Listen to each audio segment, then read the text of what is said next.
देखो अपने भ्राता युधिष्ठिर को, भ्राता भीम को, नकुल सहदेव को, अपने भतीजों को, अपने पुत्रों को।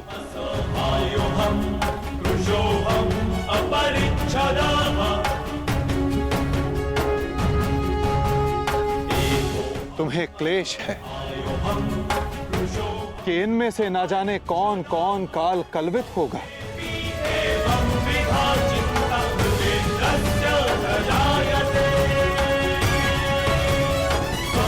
इनकी मृत्यु की संभावना तुम्हारे मन को दुर्बल बना रही है पार्थ।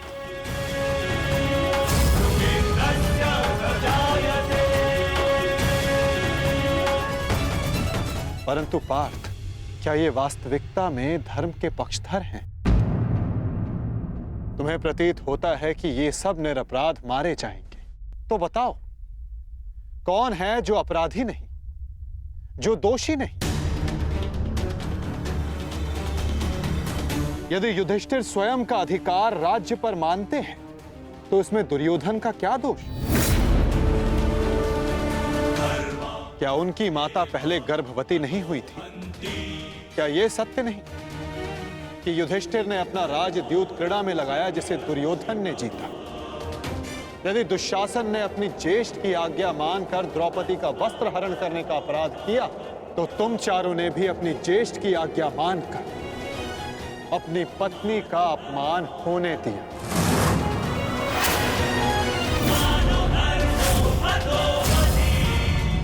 जिस कर्ण ने अपने कौशल से अपनी श्रेष्ठता सिद्ध की, उसे बार बार सूत पुत्र कहकर पुकारना क्या भीम का अपराध नहीं था? द्यूत क्रीड़ा के नियम जानते हुए भी युधिष्ठिर ने उसका प्रस्ताव स्वीकार किया। क्या ये युधिष्ठिर का अधर्म नहीं था?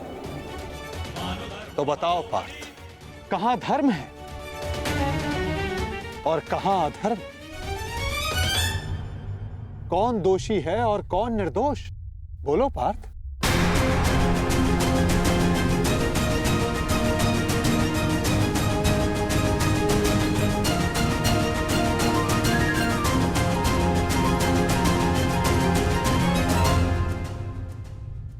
आपने उचित कहा माधव।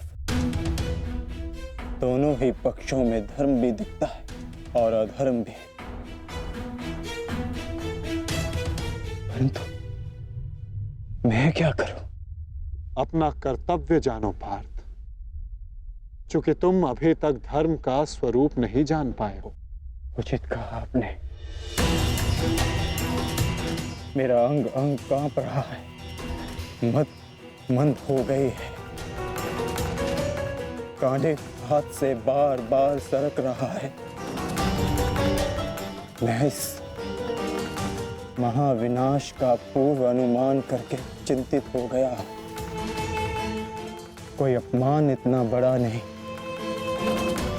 कोई प्रतिशोध इतना प्रबल नहीं कि सहस्त्रों के लाखों के प्राणों की आहुति देकर पूरा किया जाए। मैं इतने बड़े विध्वंस को, महाविनाश को स्वीकार नहीं कर पा रहा हूं माधव। विनाश से ही विकास का प्रारंभ होता है पार्थ। निर्माण के विज्ञान में विध्वंस का ज्ञान अति आवश्यक है। यदि एक डाली काटो तो उससे दो डालियां जन्म लेती हैं। यदि एक नए पौधे का निर्माण करना हो तो उस फल को पेड़ से टूटकर दूर जाना होता है। जिस भारत के विध्वंस से तुम आज व्याकुल हो, कल वही नए भारत का सृजन करेगा पार्थ। यदि नया घर बनाना हो तो पुराने घर को तोड़ना होता है। क्लेव्यम मास मगमा पार्थ नैतत्वयि उपपद्यते। ये मोह, ये नपुंसकता एक योद्धा को शोभा नहीं देती पार्थ। उठो, जागो और अपना शस्त्र उठाओ पार्थ। तब तक संघर्ष करते रहो जब तक तुम्हें तुम्हारा लक्ष्य न मिल जाए।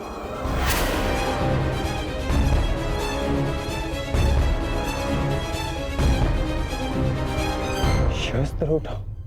कैसे कैसे शस्त्र उठाऊं माधव?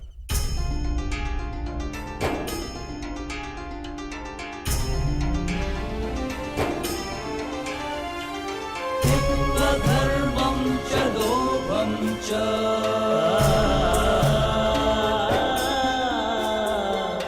मोहं चोऽध्यमस्थितः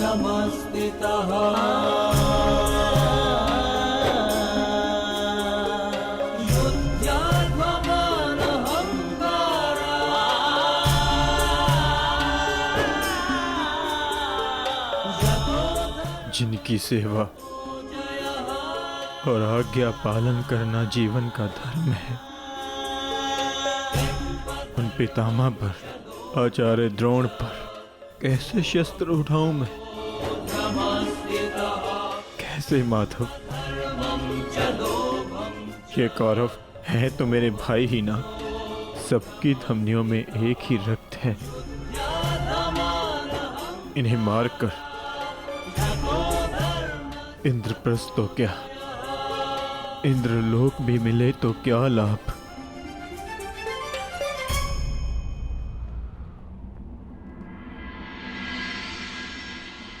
मनुष्य पौरुष करता है ताकि उसका भविष्य बन सके, क्या कर्म करता है ताकि उसकी संतान सुखी रह सके। ऐसे शौर्य का क्या लाभ जिससे उसका भविष्य नष्ट हो जाए, उसकी संतान कलवित हो जाए। इन लाखों सैनिकों को देखिए माता, इनमें से कितने सुरक्षित अपने घरों को लौटेंगे, कितनों की पत्नियां सुहाग का चिन्ह धारण करेंगी, कितने बालक अनाथ होंगे।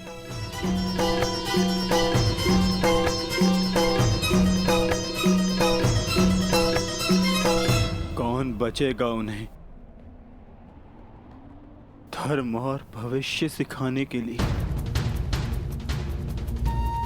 मैं देख रहा हूं माता, इस धर्म युद्ध के पश्चात अधर्म और भी बढ़ेगा।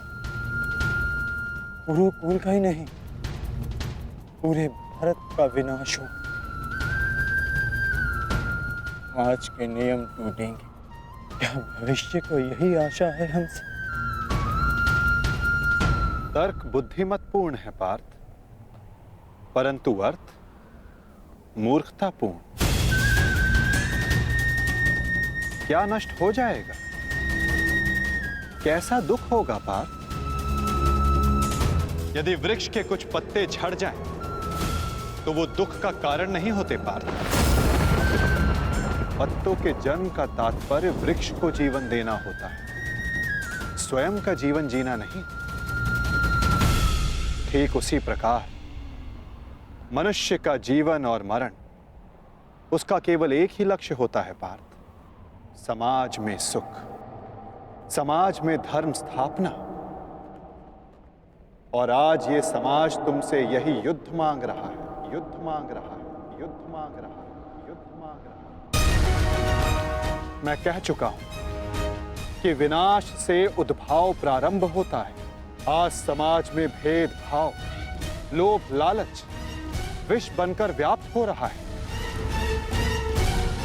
जो धर्म वर्षों पहले वेदों ने स्थापित किया था, वो आज केवल एक शब्द बनकर रह गया है पार्थ। धर्म का मर्म लुप्त हो गया। तुम्हारे समक्ष कर्ण का उदाहरण है पार्थ, जो वर्ण व्यवस्था कर्म पर आधारित थी, आज उस पर जन्म हावी हो गया है पार्थ। सहस्त्रों का कौशल, उनकी प्रतिभाएं दबाई जा रही हैं पार्थ। समाज नया परिवर्तन मांग रहा है, नई परंपराएं मांग रहा है, और वो सब संभव होगा इस युद्ध से, इस युद्ध से, इस युद्ध से। इस युद्ध से नई परंपराएं जन्म लेंगी। वो व्यवस्था टूटेगी जो आज समाज को तोड़ रही है पार्थ। वर्षा से पूर्व आकाश और धरा दोनों मलिन रहती है पार्थ, परंतु वही वर्षा आकाश और धरा को स्वच्छ बना देती है। और ये युद्ध वही वर्षा है पार्थ, जिसे धरा पुकार रही है। अपने झूठे मोह से मुक्त हो जाओ पार्थ, और अपने वास्तविक लक्ष्य को पहचानो। समग्र मानव समाज के लाभ का विचार करके उठाओ अपना शस्त्र, उठो और गांडीव की तनकार से बता दो समस्त संसार को कि परिवर्तन आ रहा है। अपने बाणों से तोड़ डालो इस व्यवस्था को और जन्म दो नूतन परंपरा को पार्थ। यही धर्म है।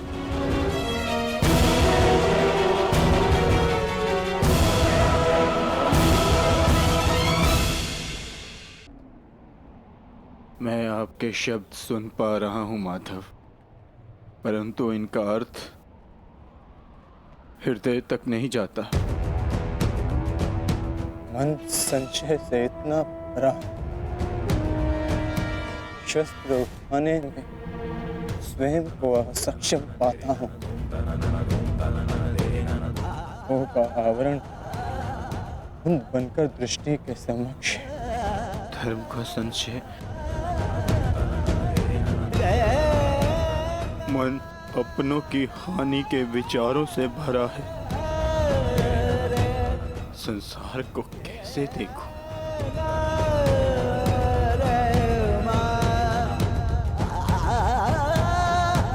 आप मेरे सारथी हैं माधव। इस युद्ध में ही नहीं, जीवन के मार्ग में भी आज मेरी आत्मा के सारथी बन जाइए और मेरी आत्मा को सत्य के मार्ग के दर्शन कराइए। मुझसे वो कहिए जिसे सुनकर मेरी निर्बलता दूर हो जाए। मैं इस दुविधा के चक्कर से मुक्ति पाऊं।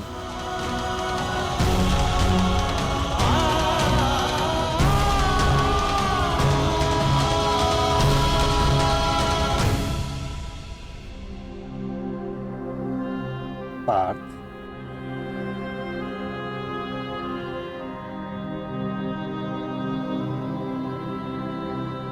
यदि जल की धारा में मुट्ठी डालोगे तो हाथ में जल नहीं आएगा, और यदि धारा में अंजुलि बनाओ तो हाथ में जल आएगा। मुट्ठी अहंकार है पार्थ, और अंजुलि समर्पण होता है। यदि समर्पण की अंजुलि बनाओगे तो ही तुम सत्य का ज्ञान अर्जित कर पाओगे। समर्पण करो पार्थ।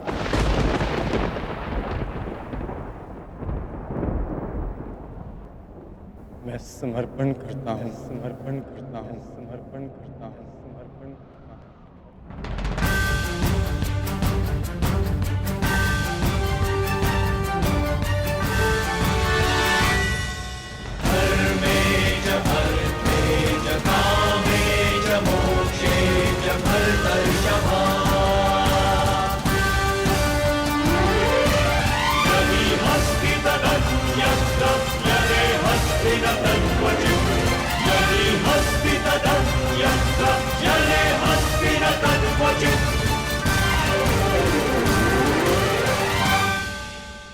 तो ठीक है पार्थ, यदि तुम सत्य जानने को उत्सुक हो तो मैं तुम्हें सत्य, धर्म और कर्म का ज्ञान देता हूं। मैं तुम्हें धर्म और कर्म का मर्म समझाता हूं पार्थ। मैं तुम्हें वो ज्ञान देता हूं जो मानवता को चिरकाल तक उनका मार्गदर्शन करता रहे, उसका सहयात्री और सारथी बनेगा।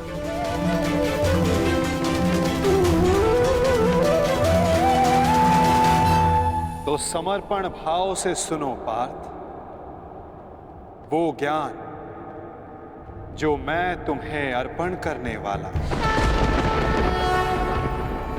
यदा यदा हि धर्मस्य ग्लानिर्भवति भारत अभ्युत्थानम् अधर्मस्य तदात्मानं सृजाम्यहम्। तो बताइए माता, सत्य क्या है, धर्म क्या है? सत्य, धर्म और कर्म, ये सब हमारे मन के उत्पाद होते हैं पार्थ। जब तक हमारा मन भ्रम और संशय में होता है, तब तक सत्य के दर्शन नहीं होते। तो कर्म और सत्य का मर्म जानने के लिए उत्तर दो पार्थ। तो बताओ, मानव, पशु पक्षी, जल जीव, वनस्पति, ये सब कैसे बने? कैसे इन सब का जन्म हुआ है? ये सब कैसे जीते हैं? कैसे इनकी मृत्यु होती है?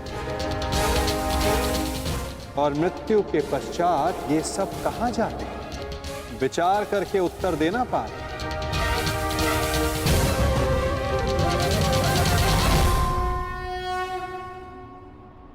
क्योंकि इसी प्रश्न में तुम्हारे भ्रम का उत्तर छिपा हुआ है। तो बताओ। देह मिट्टी से बना है माधव, वायु श्वास बनकर उसे जीवन देती है, अग्निताप बनकर उसे चलाता फिराता है, जल रक्त और मज्जा से बनकर उसे जीवित रखता है, और आकाश देह के रिक्त स्थानों में उपस्थित रहता है। इसी प्रकार इन्हीं 5 महाभूतों से देह का निर्माण हुआ है माधव, और मृत्यु के पश्चात इन्हीं 5 भूतों से इसका विलय हो जाता है।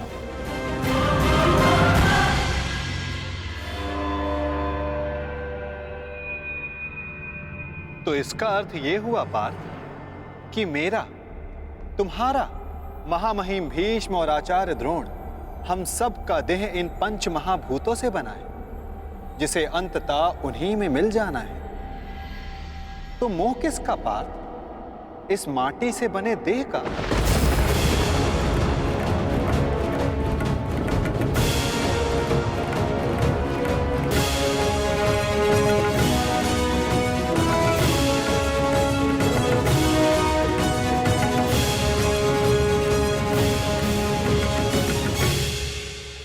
महामहिम भीष्म और आचार्य द्रोण, हम सब का देह इन 5 महाभूतों से बना है, जिसे अंततः उन्हीं में मिल जाना है। तो मोह किसका पार्थ? इस माटी से बने देह का? तो क्या ये देह महत्वपूर्ण नहीं है माधव? इसी देह से हम अपना रूप और परिचय पाते हैं। यदि ऐसा है पार्थ, तो मनुष्य के मृत्यु के पश्चात उसके देह को नष्ट क्यों कर दिया जाता है? मनुष्य का वास्तविक स्वरूप और परिचय उसके देह से नहीं, उसके स्वभाव, उसके कर्म, उसके विचारों से होता है पार्थ। जब मनुष्य का देह नष्ट हो जाता है, इस संसार में नहीं रहता, तो मनुष्य के कर्म और उसके विचार उसका परिचय बनकर इस संसार में रहते हैं पार्थ। मनुष्य का जीवन केवल 20 दृश्य और अदृश्य पदार्थों का संगम है, परंतु फिर भी सबके विचार, सबका चरित्र भिन्न है। क्यों माधव? जब उत्तम समान है तो सब में अंतर क्यों? कारण है 3 गुण, रजोगुण, सत्वगुण और तमोगुण। ये 3 गुण क्या है माधव? तमस का अर्थ है अंधकार, अर्थात प्रकाश का अभाव। विचार के प्रकाश के अभाव में केवल शरीर की इच्छाओं के अधीन होकर जीना तामसिक व्यवहार कहलाता है पार्थ। पशु, पक्षी, जल, जीव, ये सब इसी श्रेणी में आते हैं पार्थ। और सत्व का अर्थ है ज्ञान का प्रकाश, जो सत्य का, धर्म का, नीति और परंपराओं का विचार करके जीवन जीता है, उसे सात्विक जीवन कहते हैं पार्थ। और इन दोनों गुणों के मध्य होता है रजोगुण, अर्थात ऐसा मनुष्य जिसमें ज्ञान है, विचार करने की शक्ति है, परंतु वो मन और शरीर की क्षुद्र इच्छाओं से बंधा रहता है। ऐसा मनुष्य रजस अर्थात अहंकार के साथ जीता है। इन्हीं तीनों गुणों की न्यून या अधिक मात्रा के मेल से मनुष्य का स्वभाव बनता है। प्रत्येक मनुष्य दूसरे मनुष्य से भिन्न होता है। उधर देखो पार्थ, कौन दिखाई देता है? दुर्योधन और दुशासन। अब दुर्योधन के भीतर स्थित गुणों का विश्लेषण करो पार्थ। धर्म जानते हैं परंतु उसका वहन नहीं करते। अहंकार इनके जीवन का केंद्र है, अर्थात तमस की मात्रा न्यून है और रजस गुण की अधिक, और सत्य तो बिल्कुल भी नहीं। और दुशासन, उसने सदा केवल अपने ज्येष्ठ का आदेश माना है, स्वयं का कोई विचार नहीं। इसलिए उसके मन में केवल तमस गुण है। अब महामहिम को देखो पार्थ, सत्व के साथ तमस के अद्भुत मेल को देखो। उनमें अहंकार नहीं है, परंतु पुरातन परंपरा और प्रण से बंधित है। आवश्यकता पड़ने पर भी परंपरा का त्याग नहीं कर सकते। और उधर आचार्य द्रोण को देखो पार्थ, ज्ञान और अहंकार का संगम। ज्ञान उनको मुक्त करने को आतुर है, परंतु अहंकार उन्हें मुक्त होने नहीं देता।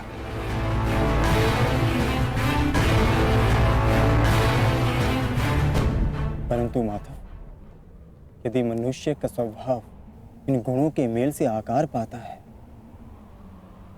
तब तो उसका व्यवहार जन्म से ही निश्चित होता है ना। सिंह का गुण है कि वो मृग का आखेट करेगा ही, भयभीत करेगा ही। उसी प्रकार मृग का भी गुण है कि उसे सिंह से भयभीत होना ही है। यदि किसी का अपराधी और अधर्मी होना निश्चित है, तो फिर हम क्यों किसी के कर्मों की प्रशंसा करते हैं? क्यों हम किसी को अपराधी मानकर उसे दंड देते हैं? क्या आवश्यकता है किसी के नाश की? क्या आवश्यकता है किसी के प्रतिकार की? उत्तम प्रश्न है पार्थ, परंतु मनुष्य का कर्म जानने से पूर्व यह समझ लेना आवश्यक है कि मनुष्य वास्तव में है क्या। क्या मनुष्य केवल 5 महाभूतों का मेल है? नहीं, मनुष्य केवल पंच महाभूतों का, पंच पदार्थों का, पंच ज्ञान इंद्रियों, पंच कर्मेन इंद्रियों और 3 गुणों का मेल नहीं, इन 23 गुणों के अतिरिक्त भी एक शक्ति है जो मनुष्य को विचार करने की, धर्म और कर्म समझाने की, उसको भिन्न बनाने की शक्ति देती है, और वो शक्ति है चेतना। इन 24 तत्वों का मेल ही प्रकृति है पार्थ। जो मनुष्य योनि नामक यंत्र में वास करती है, पुरुष अर्थात परमात्मा का अंश। जब पुरुष और प्रकृति अर्थात आत्मा और परमात्मा का मेल होता है, तभी जाकर मनुष्य का देह जीवित रहता है। यदि मनुष्य परमात्मा का अंश है, तो फिर ये आत्मा क्या है? इसे कैसे जाना जाए? तुम एक महारथी हो और इस रथ का उपयोग करते हो। उसी प्रकार आत्मा इस शरीर नामक रथ का, इस यंत्र का उपयोग करती है, परंतु आत्मा शरीर नहीं होती। एक रथ के टूट जाने पर जिस प्रकार रथी का नाश नहीं होता, उसी प्रकार शरीर के नष्ट हो जाने पर आत्मा का नाश नहीं होता। नयनम चिंदन्ति शस्त्राणि नयनम दहति पावक न चैनम क्लेद्यन्तापो न शोष्यति मारुता।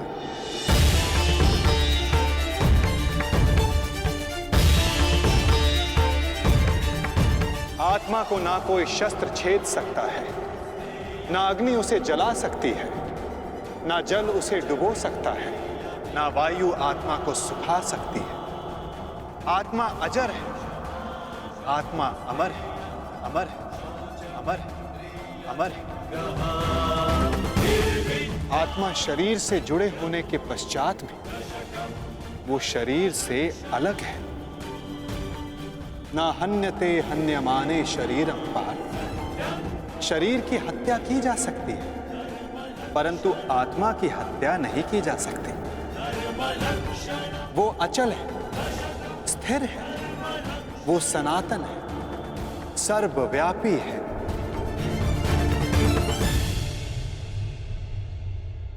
जिस प्रकार हम पुराने वस्त्रों को त्याग कर नया वस्त्र धारण करते हैं, ठीक उसी प्रकार हमारी आत्मा देह नष्ट हो जाने के पश्चात नया देह धारण कर लेती है।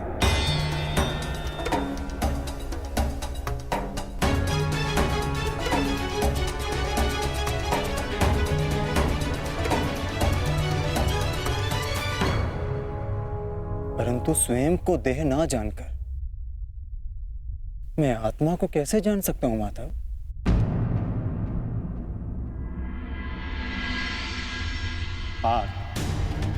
इसमें कुछ असंभव नहीं। एक दृष्टिहीन व्यक्ति संसार को अपनी मन की दृष्टि से देखता है। बोलने में असक्षम व्यक्ति प्रयास करके अपने संकेतों से संसार को समझाता है। जिनके हाथ पांव नहीं होते, वो भी पुरुषार्थ करते हैं। तो आत्मा को जानना भी इतना कठिन कार्य नहीं है पार्थ।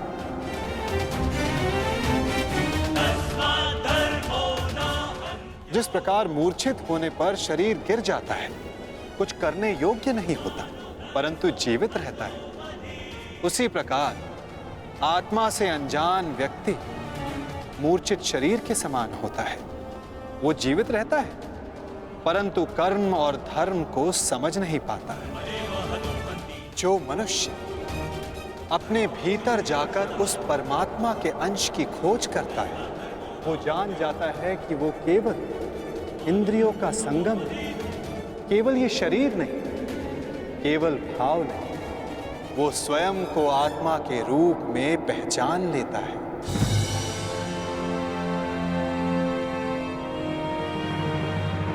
पर ब्रह्म विभाजित होकर पुरुष और प्रकृति बने पार्थ। फिर प्रकृति की प्रत्येक वस्तु में आत्मा का वास हुआ। प्रकृति यानी मनुष्य का शरीर जब वो मोह और अंधकार से घिर जाता है, तब वो अपनी चेतना को खो देता है। तब उस मोह निद्रा को तोड़कर अपनी चेतना को जगाना, स्वयं को परमात्मा का भाग जानना, यही आत्मा का कार्य है, यही उसका उद्देश्य है पार्थ। यदि हर आत्मा परमात्मा का अंश है तो फिर ये प्रगति और अवगति, नाश और उत्थान, पाप और धर्म, ये सब परमात्मा स्वयं कर रहे हैं। नहीं पार्थ, ये मनुष्य की चेतना और आत्मा करती है। जिस प्रकार कीचड़ से घिरा रत्न अपनी चमक खो देता है, जिस प्रकार मेघों से घिरा सूर्य अपना प्रकाश खो देता है, वैसे ही प्रकृति के 24 तत्वों से घिरी आत्मा ये भूल जाती है कि वो परमात्मा का अंश है।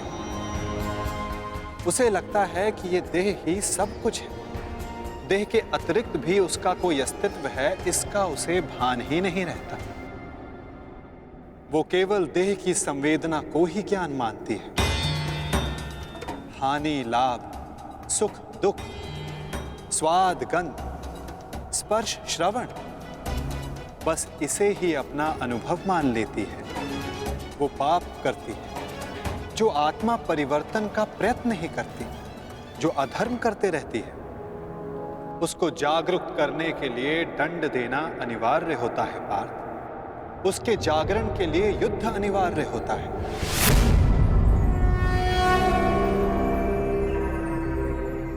अर्थात ये युद्ध अनिवार्य है,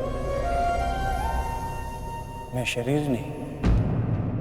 हाँ पार्थ, तुम भी ये शरीर नहीं, तुम भी आत्मा हो। और इस युद्ध भूमि में खड़ा प्रत्येक योद्धा वैसा नहीं जैसा तुम उसे जानते हो। वो सभी आत्माएं मोह, अहंकार और अंधकार से घिरी हुई। कुछ समय के लिए आत्मा इनके शरीरों में वास कर रही है। शरीर मरेंगे, किंतु सब अमर हैं। अपनी अपनी देह को त्याग कर सब नया शरीर धारण करें, और बार बार तब तक ऐसा होता रहेगा जब तक आत्मा से मोह और अहंकार का आवरण नहीं हट जाता, जब तक वो स्वयं को पवित्र आत्मा, शुद्ध आत्मा के रूप में नहीं जान लेती और अधर्म का त्याग करके धर्म में दृढ़ नहीं हो जाती।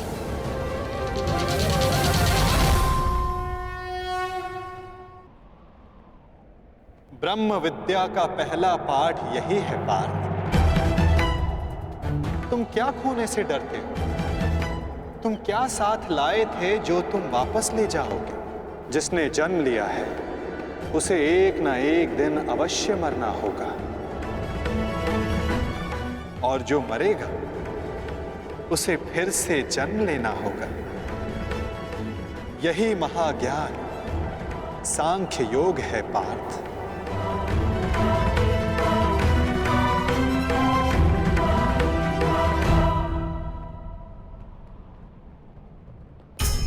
जब मनुष्य स्वयं को परमात्मा के अंश के रूप में जान लेता है, तब उसे ज्ञात हो जाता है कि सृष्टि ही परमात्मा है और परमात्मा ही सृष्टि है। सृष्टि और परमात्मा में कोई भेद नहीं। तब वो अन्य प्राणियों के प्रति कठोर और निर्दयी नहीं होता पार्थ। यदि जीभा दांतों से कट जाए तो पीड़ा केवल जीभा को नहीं होती, समग्र शरीर उसकी पीड़ा अनुभव करता है। ठीक उसी प्रकार स्वयं को आत्मा के रूप में जानने वाला सारे संसार की पीड़ा को स्वयं अनुभव करता है और उनके सुख में आनंद भी मनाता है पार्थ। जब तक इस संसार में एक भी मनुष्य को पीड़ा है, तब तक वास्तव में किसी का भी सुख संपूर्ण नहीं होता। और इस सत्य को जानकर मनुष्य का हृदय, मनुष्य का मन करुणा से भर जाता है।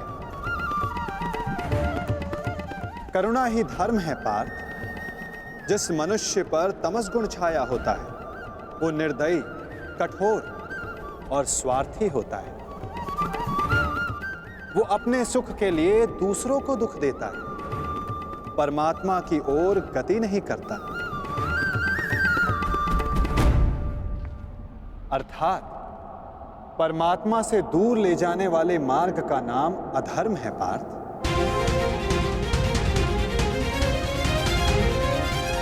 अर्थात अधर्म तो अज्ञान का दूसरा नाम है माधव। परंतु अज्ञानी और अपराधी में अंतर नहीं होता क्या? अज्ञानी के लिए दया आवश्यक नहीं, उन्हें दंड देना कैसे उचित है? जब एक अज्ञानी ज्ञान का मूल्य जानने को सज्ज ना हो तो दंड ही समाधान है पार्थ, और दंड ही दया है, उसके प्रति भी और दूसरों के प्रति भी। सृष्टि की गति सदा परमात्मा की ओर हो यह आवश्यक नहीं पार्थ। कभी कभी ऐसी स्थिति भी आती है जब अधर्म, मोह और अज्ञान बढ़ जाता है। धर्म के नाश का भय उत्पन्न हो जाता है। यदि संसार से धर्म लुप्त हो जाता है तो करुणा भी नष्ट हो जाती है, सत्य भी नष्ट हो जाता है। यदि भविष्य में आने वाली पीढ़ियों को धर्म प्राप्त हो सके, इसलिए आज अधर्मियों का वध करके धर्म की स्थापना करना आवश्यक है पार्थ। और आज तुम्हारे समक्ष ऐसी ही स्थिति है।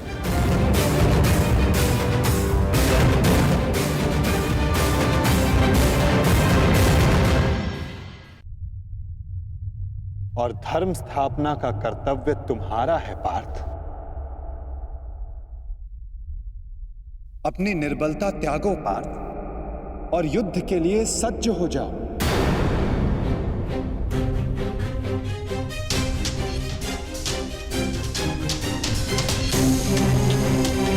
किंतु मेरे हाथों से हत्याएं होंगी, किसी की मृत्यु होगी, क्या मेरे भीतर की करुणा का नाश नहीं हो जाएगा माधव? यदि करुणा ही धर्म का आधार है तो फिर मेरी आत्मा तो अधर्मी बन जाएगी माधव। कर्म का बंधन अवश्य निर्मित होता है, परंतु कार्य का बंधन निर्मित नहीं होता पार्थ। प्रत्येक कर्म कार्य होता है पार्थ, परंतु प्रत्येक कार्य कर्म नहीं होता। कर्म उस कार्य को कहते हैं जब मनुष्य उस कार्य से फल की इच्छा रखता है। जब भी मनुष्य धन, संपत्ति, प्रशंसा के लिए कार्य करता है, उस कार्य से फल की आशा रखता है, तब वो उस फल में बंध जाता है और इसी कारण उसे बार बार जन्म लेना पड़ता है पार्थ। वास्तव में मनुष्य को कोई कर्म नहीं बांधता पार्थ। उस कर्म से जुड़ी फल की आशाएं, फल की कामना मनुष्य को बांधती है। वो कैसे माधव?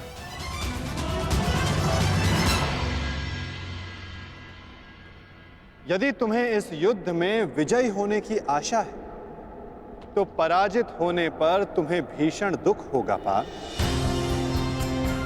वो दुख तुमसे कुकर्म करवाएगा और उसके फल के लिए तुम्हें दूसरा जन्म लेना होगा। और यदि तुम्हें विजय प्राप्त हुई तो वो तुम्हारा अहंकार बढ़ाएगा और उस अहंकार से तुम्हें विश्व विजयी बनाएगा, हत्याएं करवाएगा। उसका पाप तुम्हें बांधेगा पार्थ। तनिक विचार करो पार्थ। यदि इस युद्ध में तुम विजय होने का मोह त्याग दो, पराजित होने का भय त्याग दो, तो बताओ पार्थ, इस युद्ध के पश्चात तुम्हें दुख प्राप्त होगा या सुख?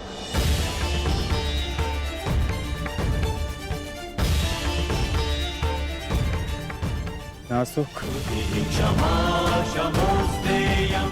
ना दुख। अर्थात वास्तव में तुम्हारा सुख दुख हताशा, अहंकार, ये सब इस युद्ध के कारण नहीं, ये सब इस युद्ध से जुड़ी तुम्हारी आशाओं के कारण है पार्थ। क्या ये सत्य नहीं? सुख दुखे समे कृत्वा लाभा लाभा जया जय ततो युद्धाय युजस्व नैवं पापम वयाप्स्यसि।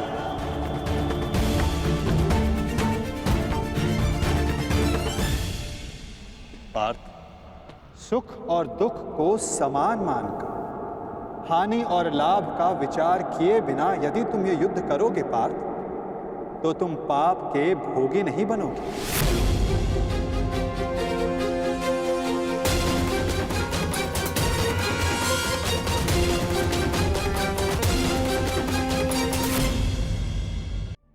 यदि तुम सुख दुख को समान मानकर हानि और लाभ का विचार किए बिना यदि तुम ये युद्ध करोगे पार्थ, तो तुम पाप के भोगी नहीं बनोगे।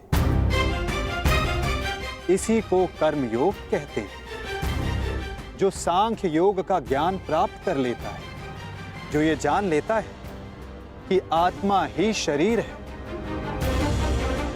देह का अनुभव और भोग केवल मृत्यु तक सीमित है, अर्थात वास्तविक नहीं, माया है, उसके लिए कर्मयोगी बनना सरल हो जाता है पार्थ। तो यदि कर्म से बंधन निर्मित होता है तो फिर संन्यास लेकर जगत का त्याग करना क्यों उचित नहीं? ये युद्ध इसी सोच का ही तो परिणाम है पार्थ। तनिक विचार करो, जब सत्व गुण से भरे अधर्म को जानने वाले लोग कर्म का त्याग करते हैं, तब अधर्म से भरे लोग संसार चलाने लगते हैं पार्थ। यदि महामहिम भीष्म ने संसार का त्याग ना किया होता तो आज संसार में अधर्म इतना नहीं बढ़ता पार्थ। यदि तुम्हारे पिता ने संन्यास ना लिया होता तो आज तुम्हारे भ्राता युधिष्ठिर सुख से राज कर रहे होते, प्रजा को सुख और धर्म का ज्ञान देते। सत्व गुण से संचित लोग ही संसार को लाभ दे पाते हैं, परंतु जब वही संन्यास का विचार करते हैं तो धर्म की हानि होती है। जिस प्रकार सूर्य के ताप से जल वाष्प बनकर उड़ जाता है और कीचड़ रह जाता है, उसी प्रकार सत्वगुणी और सज्जन लोग इस संसार का त्याग करते हैं, तो तमस गुण से भरे अधर्मी इस संसार पर राज करते हैं और इसी कारण संसार में पाप, अपराध और अधर्म बढ़ता है। किंतु कर्म योग इस विचित्र स्थिति से सारे संसार का रक्षण करता है। एक कर्म योगी फल की आशा का त्याग करता है, किंतु वो कर्मों का त्याग नहीं करता। वो इसी संसार में रहता है, किंतु एक सन्यासी की भांति वो कार्य सारे करता है, परंतु कर्म एक भी नहीं करता। एक कर्म योगी अपनी संतानों से, अपने बंधु बांधवों से, अपनी प्रजा से किसी भी प्रकार की कोई आशा, कोई अपेक्षा नहीं रखता पार्थ। स्वयं उसे सन्यास का लाभ प्राप्त होता है और सन्यासी की भांति वो संसार को लाभ देता है। किंतु माधव,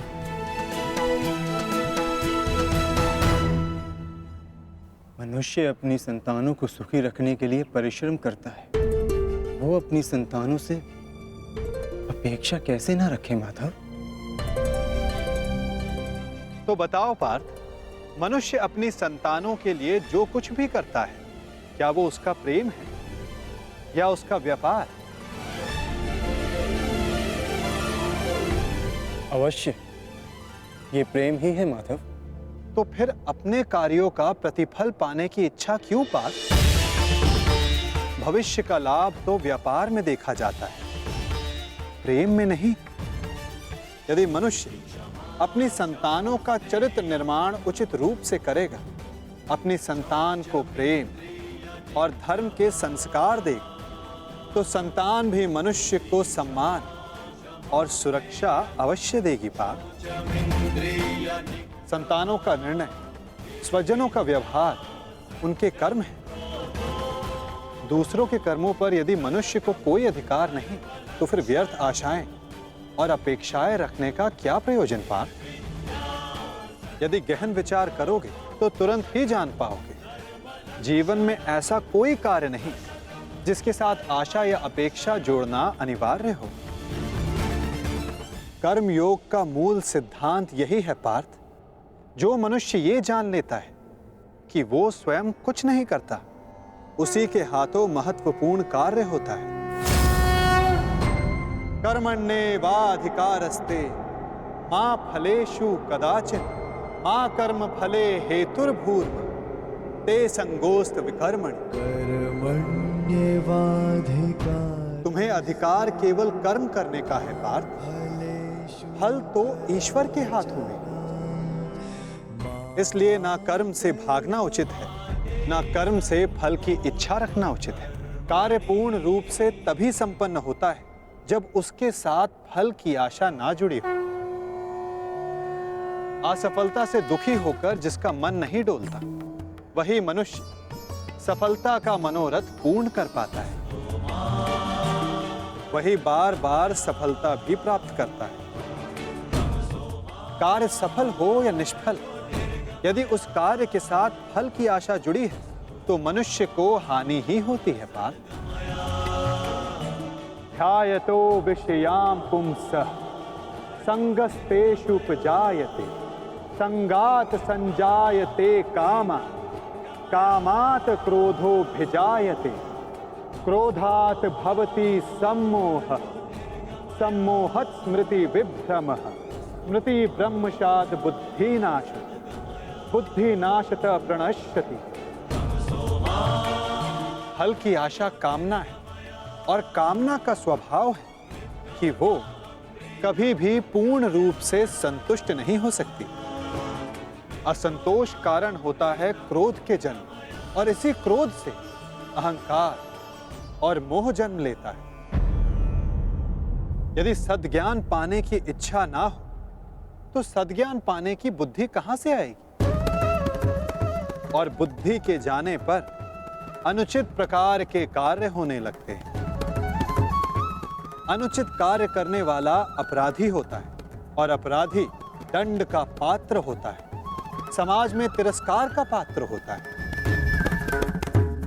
अपनी बुद्धि को स्थिर करो, स्वयं को आत्मा जानो, सारे मिथ्या बंधनों को तोड़ दो, फल की आशा का त्याग करके कर्म करते रहो। परंतु स्थिर प्रज्ञा होने का मार्ग क्या है माता? सांख्य योग। पार्थ, सांख्य योग के कारण मनुष्य सदैव परमात्मा का निरंतर स्मरण करता है।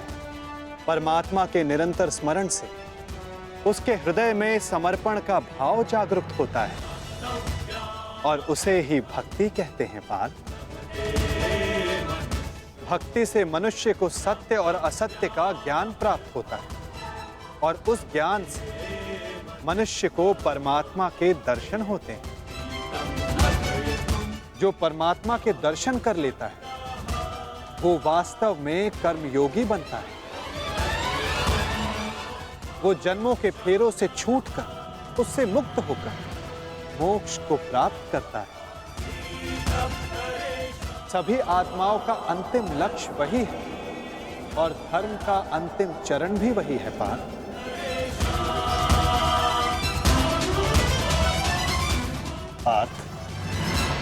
परमात्मा के दर्शन करने हेतु दृष्टि पर बंधी मोह, क्रोध, अहंकार और पूर्वाग्रह की पट्टी उसको उतारना आवश्यक होता है। पार्थ, यदि अंधेरे कक्ष में बैठा मनुष्य तुमसे ये पूछे कि मैं सूर्य के दर्शन कैसे करूं, तो उसे क्या कहोगे? पार्थ, उससे कहोगे कि अपना कक्ष त्याग कर आकाश के नीचे आ जा। सूर्य तो सदा उपस्थित है। उसी प्रकार सारा संसार ही परमात्मा है। एक पर ब्रह्म का भाग होकर पुरुष और प्रकृति बने। प्रत्येक शरीर में परमात्मा का अंश होता है और जो अपनी आत्मा के दर्शन कर लेता है उसे स्वयं परमात्मा के भी दर्शन हो जाते हैं पार्थ। जिस प्रकार नमक के एक कण का स्वाद सारे सागर के स्वाद से भिन्न नहीं होता, उसी प्रकार आत्मा का दर्शन परमात्मा के दर्शन से भिन्न नहीं होता पार्थ। क्या आप ही परमात्मा है माधव?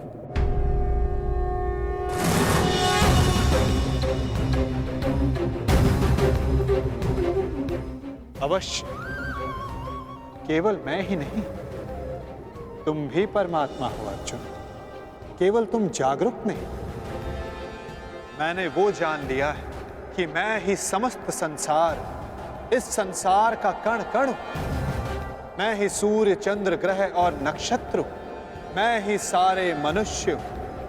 मैं ही दुर्योधन हूं और मैं ही अर्जुन, मैं ही अर्जुन, मैं ही अर्जुन। आपके प्रति समर्पण ही परमात्मा के प्रति समर्पण क्यों नहीं हो सकता माधव? अवश्य पार्थ, मेरे प्रति समर्पण ही परमात्मा के प्रति समर्पण है। सर्वधर्मान् परित्यज्य मामेकं शरणं व्रज अहं त्वां सर्व पापेभ्यो मोक्षयिष्यामि मा शुचः। जगत के सारे धर्मों को त्याग कर तुम मेरी शरण स्वीकार करो पार्थ। मैं ही भूमि हूं, मैं ही आकाश हूं, मैं सूर्य से भी पुरातन हूं।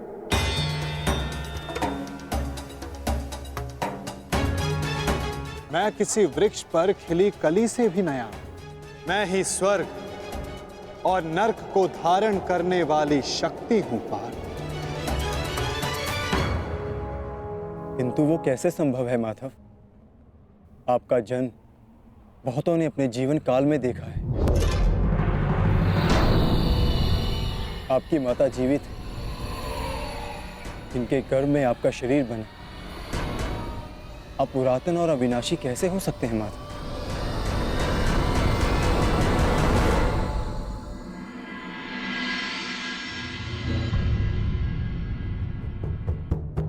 तुम शरीर को देख रहे हो पार्थ और मैं आत्मा की बात कर रहा हूं।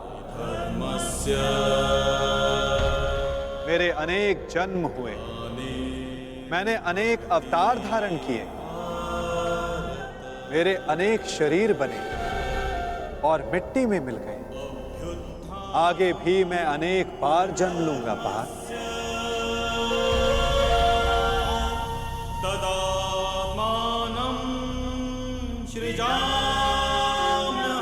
यदा यदा हि धर्मस्य ग्लानिर्भवति भारत अभ्युत्थानम् अधर्मस्य तदात्मानं सृजाम्यहम्। परित्राणाय साधूनां विनाशाय च दुष्कृतां धर्म संस्थापनार्थाय संभवामि युगे युगे।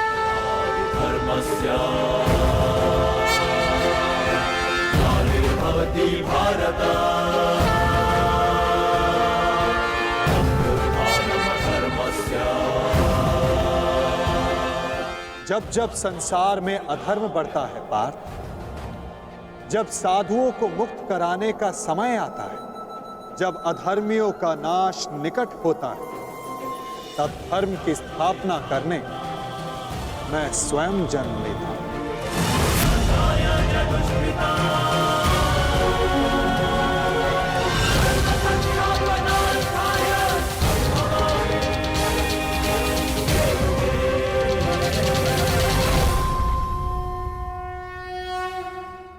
विनाशी परमात्मा हूं। मैं ही मत्स्य अवतार भी था, मैं ही वामन था, परशुराम भी मैं ही, मैं रामचंद्र भी था, ब्रह्मा विष्णु महेश मैं, विद्या लक्ष्मी और काली मैं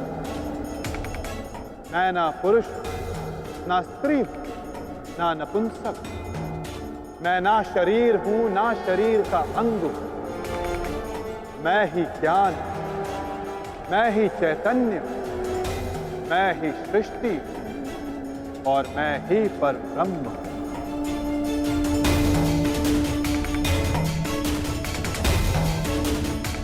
जब तुम भी आत्मज्ञान प्राप्त कर लो, तब तुम भी स्वयं को मुझसे अभिन्न और जुड़ा हुआ पाओगे पार्थ।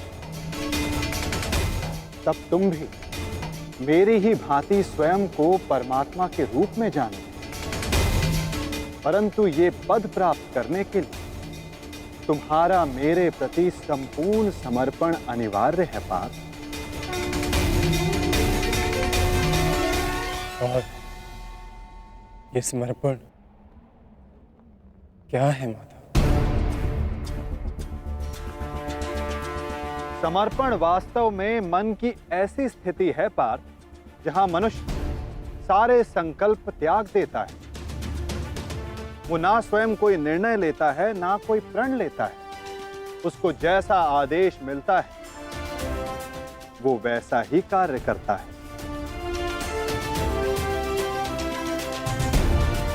वास्तव में समर्पण का अर्थ होता है जब कोई अपने आप को किसी को अर्पण कर दे। जब मनुष्य अपनी बुद्धि, अपना मन, अपना अहंकार, सब कुछ किसी को अर्पण कर देता है तो यही समर्पण भक्ति कहलाता है। और मनुष्य इसी समर्पित भक्ति से ईश्वर को प्राप्त करता है पार्थ।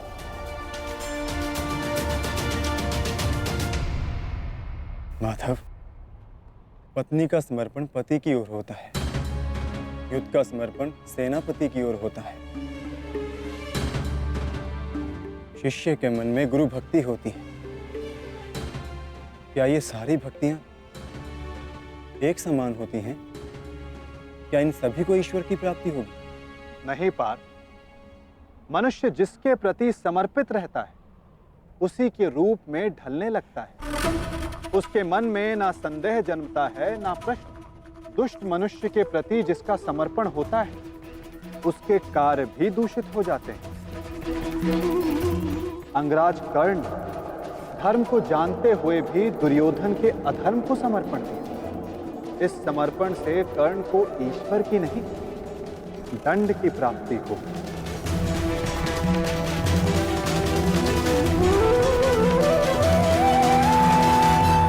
अंगराज को इस युद्ध में जो दंड मिलेगा वो जन्म का नहीं, जाति का नहीं, अपितु एक दुष्ट के प्रति समर्पण करने का दंड मिलेगा पार्थ।